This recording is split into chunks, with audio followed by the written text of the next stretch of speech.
Tim, ha, pansin mo, ang dami nang nauusong gupit ngayon, lalo na sa mga kalalakihan. Mula sa simpleng barber's cut, cut hanggang sa mga komplikadong fade, fringe o slick back haircut, abay hindi pa uhuli ang mga kalalakihan kung crown and glory lang naman ang pag-uusapan. Alam niyo po, sa totoo lang ako, kailangan ko talaga ng maayos na haircut. Kung napapansin niyo lahat, itong buhok ko, magulo.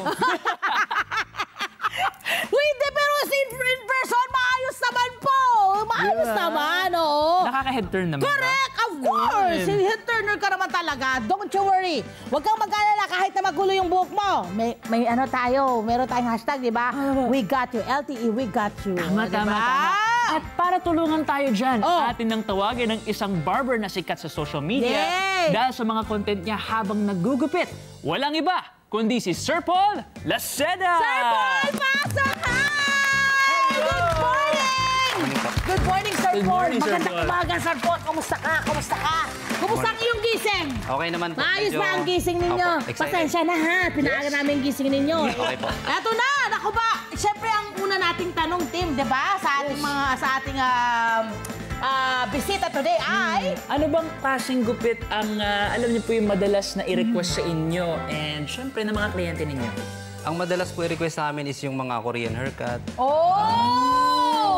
Yun pa talaga yung nauuso ngayon. May iba't iba rin bang style ng Korean haircut na nakikita kayo? Meron po yung mga pabangs na mga two blocks, texture fringe. Ayan! At dahil dyan, syempre gusto na natin ngayon, pwede ba namin makita na ngayon ang mga style ng paggugupit mo? Meron siyang kasamang dalawang modelo ngayong araw na ito, ha? Ngayong umagang ito. Sino ba ang, ano ba ang mga pangalan nila? Si, ano po, JC Martos saka si Anthony. Ayan! Pasok sa ating mga bisita! Maupo na kayo! Maupo na po kayo sa ating barber's chair. Ayan. Okay. So ano muna yung inyong unang gagawin? At ito abay si Anthony. Anthony. Hi, good morning, Anthony. Eto na. So paano, anong gagawin mo rito? So, ito po kasing gupit ni Anthony. Ito po yung texture fringe. Medyo messy lang po sa taas. Okay. So ang gagawin mo ay... Tapos, explain ko lang din po kasi yung gupit niya. Ayan, naka-taper po dito sa side. Parang nakasiro po yung patilya niya. And basta messy lang po sa taas tapos pabang. Okay. Ang gagawin mo sa kanya ay ano? Ito na po, nagawa mo na siya. Ano ang bagay sa ganitong klaseng cut?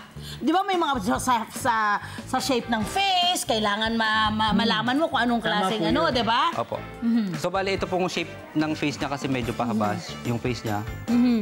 Oblong. Tapos, kailangan po kasi pagka mga ganitong shape, may volume talaga dito sa gilid. Hindi pwede kasi na sobrang nipis, lalong hahaba yung shape niya eh. Pero ano pong ginagawa niyo kapag hindi po bagay doon sa kliyente yung gupit na gusto niya? Customer is always right pa rin po.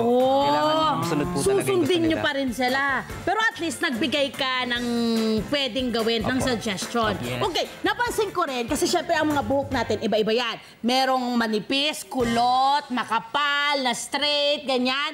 So sa ganitong klaseng, kanya medyo may konting curls no? Wavy, correct. Sa kanya, ano pa yung iba pang mga babagay na mga gupit bukod dito sa yung ginawa? Pwede rin po yung mga one side sa kanya. Sa ganitong hairstyle na yung naka-one side naman yung hard part.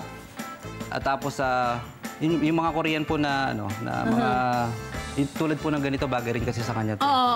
In case naman na humaba yung buhok niya, bagay rin sa kanya yung ganitong gupit. Okay. So, yung susunod nating kliyente, ano ba ang gagawin pa lang ba siya or okay na yung ginawa sa kanya? Okay na rin po. Anong tawag dyan? Ano naman po mga Korean two blocks or curtain haircut.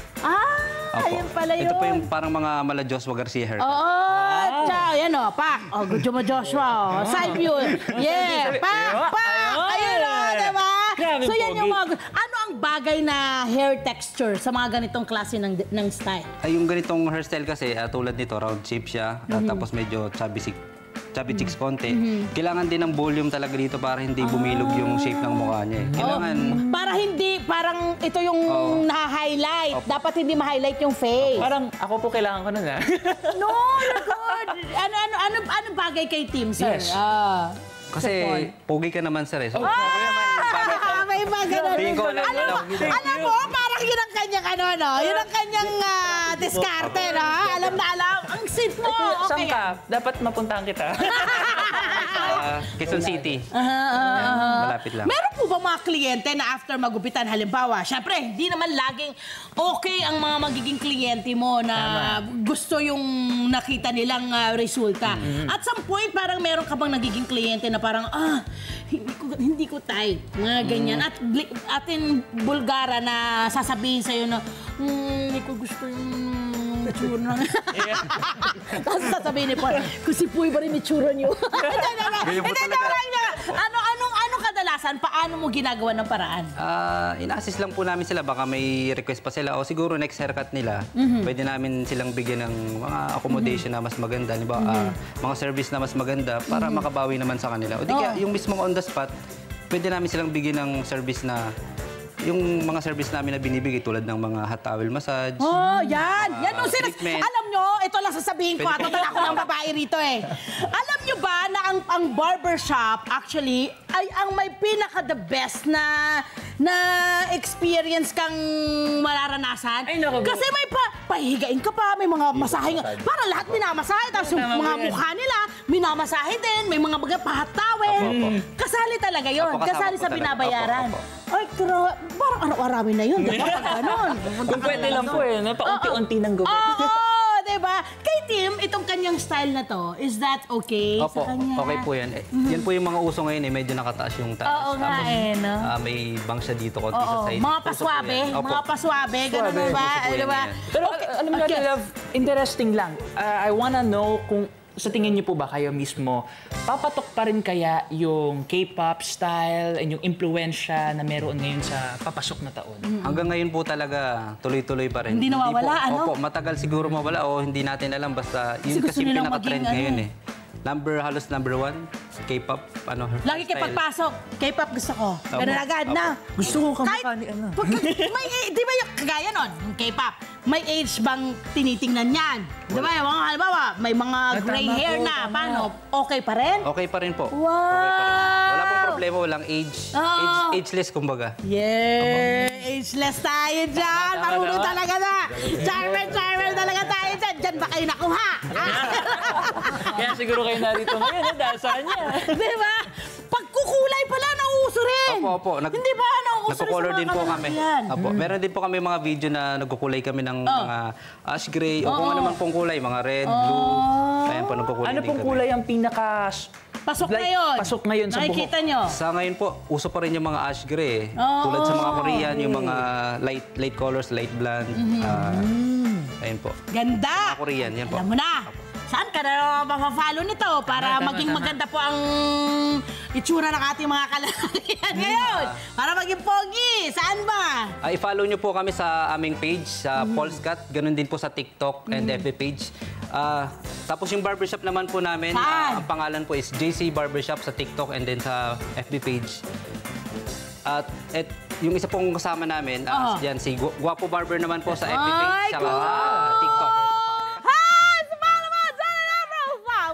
Net25. This is Love and New Verbo. For more love, Tunipet, and everything updates, just click the subscribe button and follow us on our Net25 social media pages at Net25 TV and Net25 Entertainment Facebook. See ya. I love ya.